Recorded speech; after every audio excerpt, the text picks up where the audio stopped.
Բարև ձեզ, եթերում օրվա ամփոփումն է, ձեզ հետ է Արփինե Նավասարդյանը։ 19:00 դրությամբ առանձնացրել ենք հետևյալ լուրերը։ Մայրաթորի դիվանապետ Արշակ arczepiskopos Խաչատրյանի քերու եւ քերու դստեր բնակարաններում խուզարկություններ են անցկացվել։ Այս մասին հայտնել է Արշակ սրբազանի փաստաբան Արսեն Բաբայանը։ Ես նման տեղեկություն ունեմ, երկու բնակարանից էլ առգրավել են բոլոր հեռախոսներն ու համակարգիչները, ինչքան եղել է տարել են։ Ընդ որում երկու բնակարանում այդ խուզարկությունների արձանագրությունների պատճենները չեն տրվել, իսկ մեկում նույնիսկ խուզարկության որոշումը չի եղել, ասել է նա։ Ըստ Բաբայանի սրբազանի հարազատներին նույնիսկ թույլ չեն տվել կապ հաստատել իրենց փաստաբանի հետ։ Հիշեցնենք Հայ Առաքելական եկեղեցու դեմ իշխանությունների արշավի ֆոնին մայիսի 30-ին Նիկոլ Փաշինյանը Facebook-ի իր էջում գրառում էր կատարել, որտեղ հիշատակել էր սրբազաններից մեկին ու վերջինի քերակնոջը, օգտագործելով վիրավորական եւ կոպիտ բառապաշար։ Այդ արտահայտության համար նա հուլիսին պարզաբանում էր ներկայացրել կոռուպցիայի կանխարգելման հանձնաժողովին։ Այնուհետև արդեն հոկտեմբերի 25-ին Տելեգրամյան ալիքներից մեկը ինտիմ բնույթի տեսագրություն հրապարակեց, դրանք վերագրելով Արշակ arczepiskopos Խաչատրյանին։ Հոգևորականն արձագանքեց, նշելով, որ անգամ ուժերի գելլարումով չի կարող լծվել հորինվածքների ու զրպարտությունների հերքմանը, խելամիտ է համարում արհամարել։ Արդեն դեկտեմբերի 1-ին սրբազանը ասուլիս հրավիրեց եւ հայտարարեց, որ իրեն վերագրվող տեսագրությունները կեղծիք են։ Դրանից հետո սրբազանին 7 տարվա վաղեմության դեպքի մեղադրանքով 2 ամսով կալանավորեցին։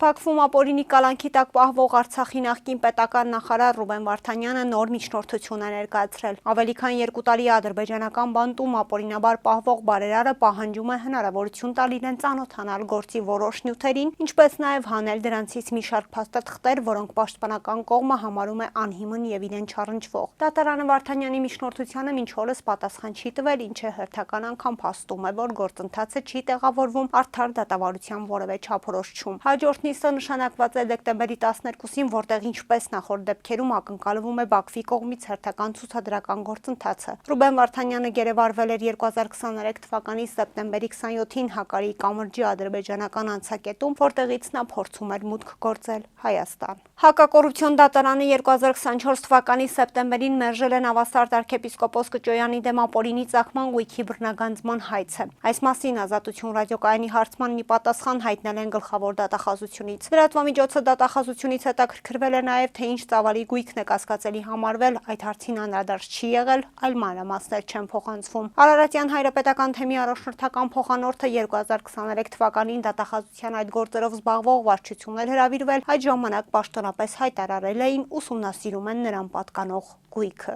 Նիկոլ Փաշինյանը կարծում է, որ Թրիփուղի նախագիծը, ինչպես նաև Հայաստանի եւ Թուրքիայի միջև հաղորդակցության բացումը ունեն լիարժեք ներուժ դառնալու միջին միջանցքի կարևոր բաղադրիչ, ապահովելով Եվրոպայի, Հարավային Կովկասի եւ Կենտրոնական Ասիայի միջև անխոչնդոտ կապ։ Այս մասին նա ասել է Բեռլինում արտաքին հարաբերությունների գերմանական ընկերակցությունում, ընդգծելով, որ ամերիկացի գործընկերների հետ ինտենսիվ բանակցություններ են վարում միջազգային խաղաղության եւ բարգավաճման Թրամփի ուղի նախագծի իրականացման ընդհանուր պայմանների շուրջ։ Trip Company-ն հայ-ամերիկյան համատեղ ձեռնարկությունը կգրանցվի Հայաստանում եւ կստանա երկաթուղային, ճանապարհային, նավթային եւ գազային խողովակաշարերի, ինչպես նաեւ օպտիկամանրաթելային մալուխների անհրաժեշտ ենթակառուցվածքների զարգացման իրավունք։ Մենք արդեն հաջորդ տարի կանցնենք փաստացի իրականացման եւ շինարարության փուլին, նշել է նա։ Փաշինյանն անդրադարձել է նաեւ Հայաստանի եւ Թուրքիայի միջև առկա իրավիճակի մասին, նշելով. արտաքին հարաբերությունների գերմանական ընկերակցությունում մեր նախորդ հանդիպումից ի վեր մենք ականատես ենք եղել Հայաստանի եւ Թուրքիայի միջև շփումների ակտիվացմանը։ Գործնականում մենք շատ ակտիվ բանակցություններ եւ հարաբերություններ ենք պահպանում պաշտոնական Անկարայի հետ, նույնիսկ դե յուրե դիվանագիտական հարաբերությունների բացակայության պայմաններում։ Եվ ես հույս ունեմ, որ Թուրքիան կկայացնի երկար սպասված քաղաքական որոշումը բացելու Հայաստանի հետ սահմանը եւ հաստատելու դիվանագիտական հարաբերություններ, ասել է կառավարության ղեկավարը։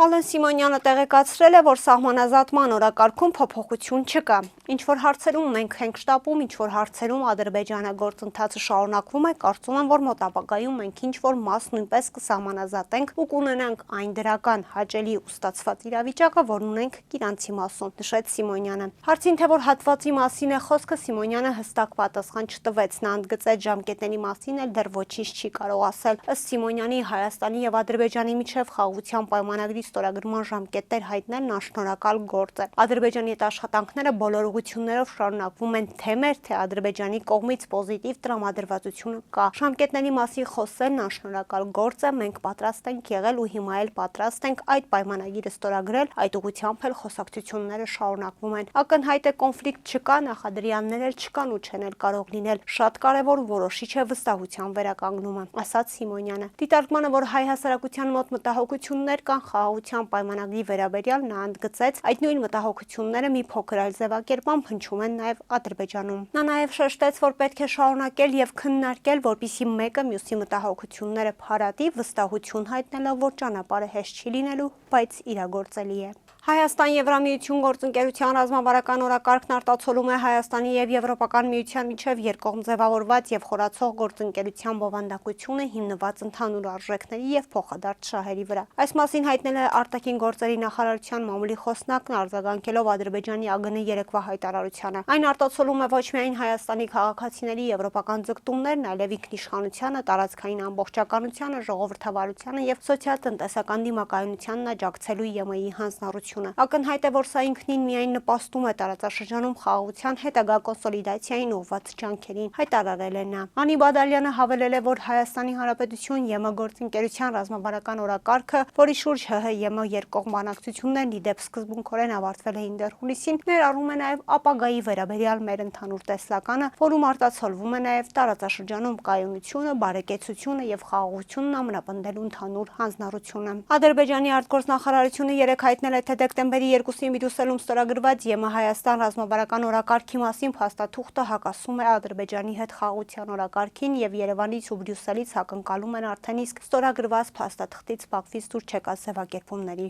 հեռացում։ Այսօր դեկտեմբերի 10-ին ողբերգական ավտովթար է տեղի ունեցել Արարատի մարզում ժամը 16-ից 10-ի սահմաններում Արարատ քաղաքի Գրիբայեդով փողոցում բախվել է M62106 մակնիշի ավտոմեքենան եւ Հայաստանի Հանրապետության պաշտպանության նախարարության հաշվեկշռում հաշվառված ԿԱՄԱԶ մակնիշի բեռնատարը։ Ինչպես դեպքի վայրից հայտնում է ֆոտոլրագրող Գագիկ Շամշյանը, վթարի հետևանքով VAZ-2106-ի վարորդը տեղում մահացել է։ Փրկարարները հոսանքազրկել են VAZ-2106-ը եւ փակել գազաբալոնի փականը։ Վթարի փաստով Կայազորի քնչական բաժնում նախաձեռնվել է քրեական վարույթ, որտեղ էլ պարզվում են վարորդների ինքնությունները։ Կհանդիպենք վաղը, առողջ եղեք։